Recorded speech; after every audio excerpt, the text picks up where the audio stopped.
Abonnez-vous sur la chaîne Afrique Sport pour de nouveaux contenus exclusifs de vos sportifs préférés. N'oubliez pas également d'activer la petite cloche pour ne rien rater.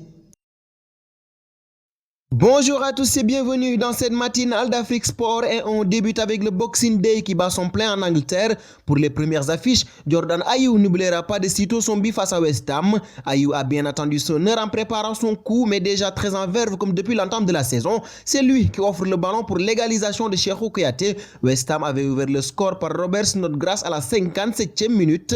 Puis en fin de match, l'ancien Marseillais se met en action. Parti du côté droit, il repique dans l'axe, effectue une roulette puis enchaîne avec un double contact pour éliminer 4 défenseurs avant d'ajuster le gardien, le tout d'un léger lob. Crystal Palace 2, West Ham 1. Les réseaux sociaux se sont enflammés depuis. Jordan Ayew cette saison, c'est 5 buts en 18 matchs. Restons en Premier League où Riyad Mahrez a commis une bourde qui n'a pas fini de faire parler. Dans un quiz avec Benjamin Mendy organisé par Sky Sports, le milieu offensif algérien a fait savoir que le milieu de terrain brésilien disputait sa dernière saison avec Manchester City. Problème, ce dernier n'a jamais officialisé son départ et l'information n'a pas été confirmée par les Citizens, mais le footballeur de 28 ans a fait fuiter la nouvelle. Le joueur asien de 34 ans arrive en fin de contrat en juillet prochain et tout porte désormais à croire qu'il ne va pas rempiler avec le champion d'Angleterre. Toujours chez les Sky Blues, l'avenir de Leroy Sané est scellé, éloigné des pelouses en raison d'une rupture des ligaments croisés antérieurs du genou droit.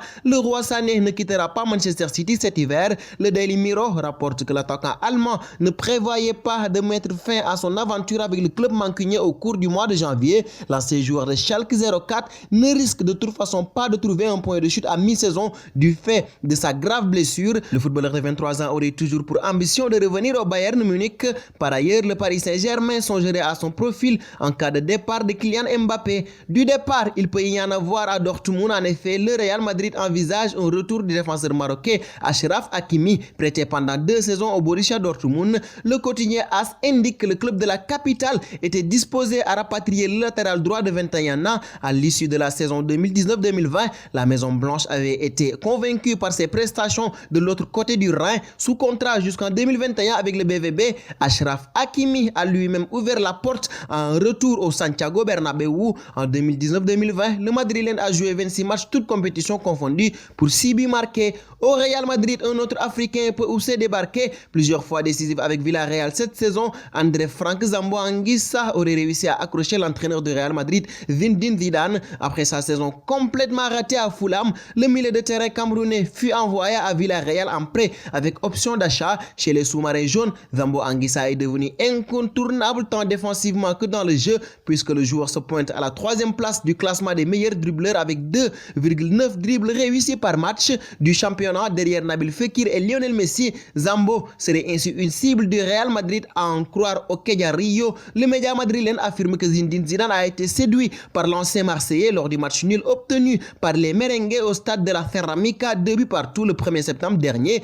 et qu'il le verrait comme la doublure idéale de Casemiro au poste de numéro 6. Le Brésilien n'a pas en effet de remplaçant attitré. Pour l'instant, le club de Villarreal réalise le coup parfait avec ce prêt et compte bien évidemment tenter de garder définitivement le natif de Yaoundé. Les dirigeants du Real savent ce qu'ils ont à faire s'ils veulent réellement voir l'ancien milieu de terrain marseillais dans leur effectif s'entendre financièrement avec Fulham. Le montant du transfert de l'international camerounais serait estimé à 25 millions d'euros, un montant qui ne fera sûrement pas reculer les dirigeants merengues. Et nous restons en Espagne où, à l'occasion de son 90e anniversaire, la Liga a organisé un entretien avec le joueur du FC Barcelone, Lionel Messi. Si l'Argentin a été choisi, c'est parce qu'il est non seulement le meilleur joueur de l'histoire du championnat espagnol, mais également le meilleur buteur avec 432 réalisations. Pourtant, à l'en croire, Messi n'était pas prédestiné à être un aussi grand buteur. S'il l'est devenu, c'est en grande partie grâce à un certain Samuel Eto'o. Je n'arrête pas de me souvenir de ce qu'il m'avait dit Samuel Eto'o.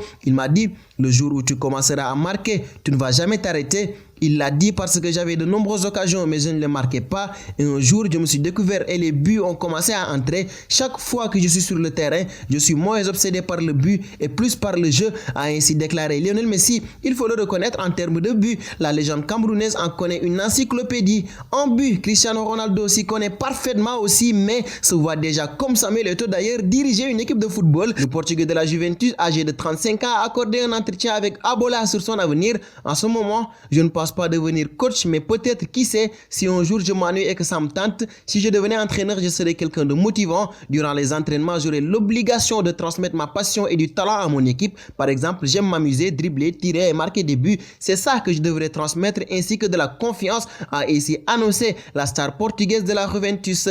Alors, la France ou l'Algérie, le choix est vite fait pour la jeune pépite du PSG, Adil Aouich, étincelant lors de la Coupe du Monde des moins de 17 ans. Le milieu de terrain a même connu ses premières minutes sous le maillot du PSG contre Metz le 30 août dernier. La question de sa nationalité sportive pose question puisqu'il est éligible avec l'Algérie et la France.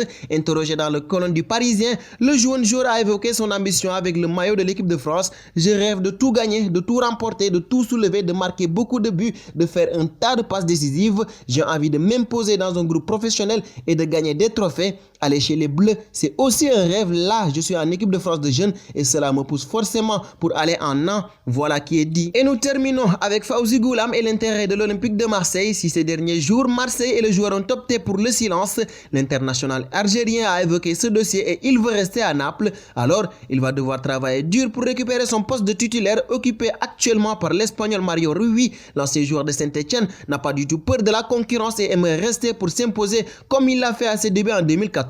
Rappelons que Fawzi Goulam a été gêné par des blessures à répétition, ce qui a fait qu'il est maintenant loin de son niveau. C'est donc terminé pour cette matinale d'Afrique Sport. Nous vous remercions pour votre fidélité et vous donnons tous rendez-vous demain pour une prochaine quotidienne.